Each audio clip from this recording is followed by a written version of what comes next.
Okay. So, I would like to graph r of theta is 5 sine of 4 theta. What?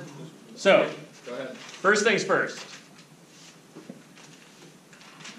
You're going to need at least one of these. And then another one. Another one that goes. And then another one the other way. And in this one, I want to plot thetas and r's, right? Mm-hmm. And fundamentally, I should be graphing a what function here? A sine. Yeah, A a sine. sine function, right? So you're going to need a sine. Right? And I might not have enough, I might have too much, I don't know. We'll figure it out. Okay, so normally with a sine, this would be at, Pi. 2 pi. that one's at 2 pi. Yeah, you're right. Right? Because that's the same as it looks at 0. That's so what I meant. So that would be at 2 pi normally. But I compressed by a factor of 4, so that's now at 2 pi Over 4. over 4. Which is half a pi. Which is pi over. Which is pi over 2. Okay, so this dude was normally at Pi. pi, so now it's at Pi over 4. pi over 4. Okay, and this is the one that matters. Where is this one usually? The pi over 2. That's normally pi over 2. I compressed by a factor of 4, so that's now at pi over 8. And then I encourage you to be really lazy and count by pi over 8. Cool. You guys see that? Like everything that's interesting that's going to go on here is going to be at a pi over 8. Yep. So I'm going to count this as not pi over 4, but 2 pi over 8. 3 pi over 8. 4 pi over 8. 5 pi over 8. 6 pi over 8. 7 pi over 8. 8 pi over 8. Oh crap. And then keep going until it's 16 pi. Yeah, and you need to keep going until you get to 16 pi over 8, right? Because you need to go all the way around the circle, at the very least. Right? So I need there's one more, that'll be 9 pi over 8, 10 pi over 8, I mean, since this thing's periodic, could we 11 swap our picture pi over and then just 8. notate that the picture's going to look the same when it comes. Yeah, you could probably kind of keep going with it, like just make a generalization. Personally, for me, just to make sure I get everything, I like to go at least most of the way through this. But yeah, you can make a generalization. Like you'll be able to see the pattern. And then let's see, so that'll be 14 pi over 8, and then this last one will be 16 pi over 8. And I trust that you can fill in the intervening couple that I skipped at the end there. Thank you. You guys good with this? Yeah. Okay, so now that I've got this picture, what else do I need to note on my picture? That it has been vertically stretched by a factor of 5, so your maximum in 0 pi is negative 5. Perfect. So we inflated by a factor of 5, so we've got a 5 and a minus 5. Nice, Zach. Very nice. Okay, then you need to get yourself out your regular x and y thingy. What's a thing? Mathematical you describe definition a of thingy? thingy is a line. That's not the point. No, thingy is lots of stuff that I draw on the board. This is in particular a Cartesian plane, Thingy. right? I Thing. think you should just call it Okay, that thingy. And then what do you do with that thingy? Label some radii.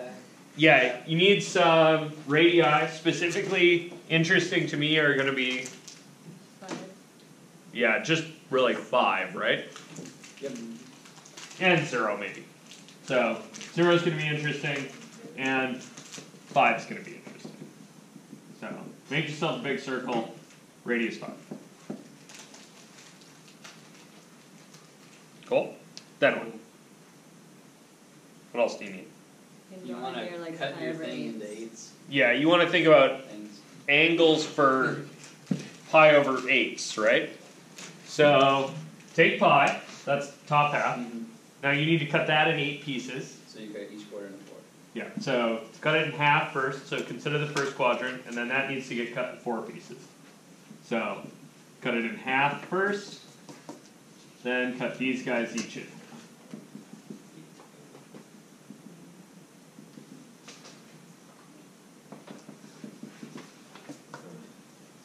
Very good job, Bill. Really? I was kind of pretty sure, oh. Oh, no. See, that's what, you Shouldn't screwed have me said up by praising me. Cut that in half. It's like you're yeah. So we're cutting everything into 8. Yeah, so now these are my pi over 8s, right? So this angle here, made with the x-axis, is pi over 8. This next angle here is 2 pi over 8. 2 pi over 8. The next one's 3 pi over 8. And then I can kind of continue counting 4 around. pi over 8. Okay. I just split mine, like each quadrant in half, and I got the right graph. So is that equal to, or do you really want like each individual? So the danger you're running with splitting them in half is that if something interesting happens, like, yeah, you can get away with this a little bit because that's kind of an out and a back, right? Yeah. So yeah, you can do some of this reasoning in your head. Okay. That's okay. So on mine at least, I'm going to go, alright, first piece is this one, right? So as the angles go between 0 and pi over 8, the radius goes from 0 to 5. Cool. So And it starts off. in this little chunk, right, we're starting at 0 and we're going to end up at 5. And it goes quickly and then not so quickly. Oh no, maybe the opposite. No, quickly and then not so quickly. Yeah, quickly then slowing down. So that's kind of a bulb shape, right? And then in the next little bit here, Goes from 5 to 1. it goes from 5 to Uno. 0. Or 0. I don't know why I said 1. So that's going to come back. Right? And then we can actually kind of keep noticing, like this is going to be the same picture, right? But reflected Opposite of it. opposite. So instead of that bulb being, so this whole piece, right? And this is maybe the reasoning that you were asking about, Mika? Not quite, but that explains something else. Yeah. Okay. So here we're going from 0 to 5 to Negative. minus 5 and then back, right? Yeah. So the red is just going to be. So in this sector, right, I need to go from 0, so 0 up to 5 in this piece. That's the reflection of this piece here is which one of these four? that one. Okay, the reflection of the right half of your little green angle is going to be the second to last one on your third quadrant. Well said, Yeah. sir. Wait, that answers our question. So that's coming out and back. Oops, and I crossed a little bit into the wrong one. It's reflective, so you don't do it just like. Okay. Yeah, so this is reflected, right, because the radii are negative. And then in the next chunk there, you're going back, right?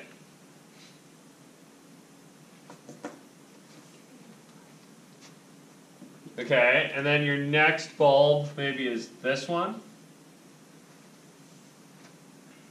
which goes from 4 pi over 8, which is really pi over 2, right, to 6 pi over 8.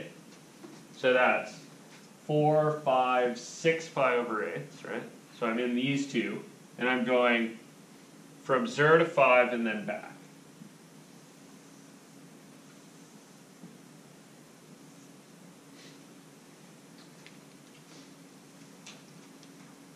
That's with me? Okay, next one. You're going to do the reflection. So the next one needs to be reflected, right? So it would be in these two here. But it needs to be reflected through that, so that's these two over here. How much does it matter that you're reflecting, because it's gonna be the same either way? At least for this example. So that bulb here went over there, right? Yeah, but I'm saying if you didn't do it that way and you just you just went around the circle like you would with like the one that's on our last test, it ends up looking the same. Oh, I see. If you just kind of assume that they're all positive. Yeah, so the reason that's happening is because there's an even number of bulbs, right? If there's an odd number of bulbs, that reflection won't give you the same thing. So the negative then, the negative radius, that means that you reflected. Yeah, the negative radius means it has to be on the other side, right? Okay. Really means instead of turning to that angle and walking forward, you're going to turn to that angle and then walk backwards. Yeah. Okay, and then the rest of these are going to fill in what? Accordingly. Yeah, kind of accordingly. So, this guy here, This goes from pi to 10 pi. that goes from pi to 2 more, right? So from pi, 2 more, that's these two, and that one's forward, right? So that's this bulb here. We should call them petals. We should call them petals. Bulbs. They're Bulbs make me flowers. think- Baby, bulbs make me think of the Flowers? things that make the petals. Flowers have bulbs. Yeah, exactly. That's logical. If You it's think of lights, like Christmas lights. like, Okay, next piece. well, the next piece. Next one's reflected, right? So that would be in here, this green one. Right, but that one's reflected, so that one ends up here.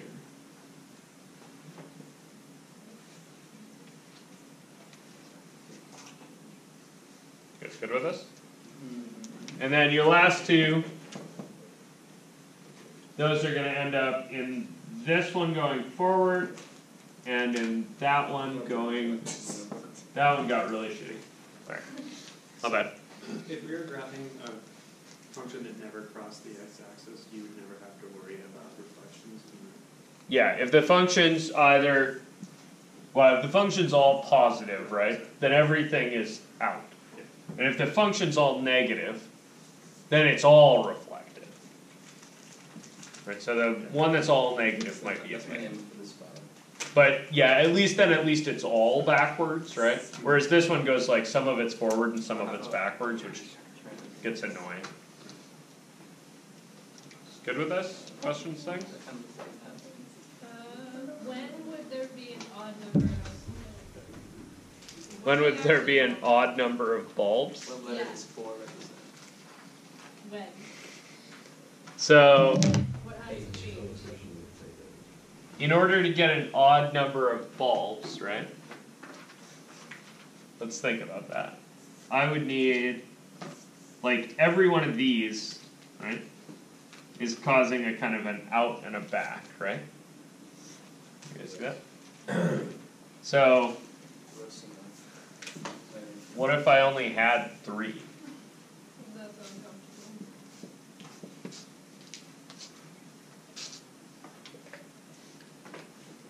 Right, so what if 2 pi is there? There's certainly a way to make this, right? Yeah. So it's going to be this number right here that affects whether there's an even or odd number of bulbs. Right, so we could modify that number to make a function like this, and this would have 3 bulbs. And then that reflection would really matter. Does that make sense? This is really cool.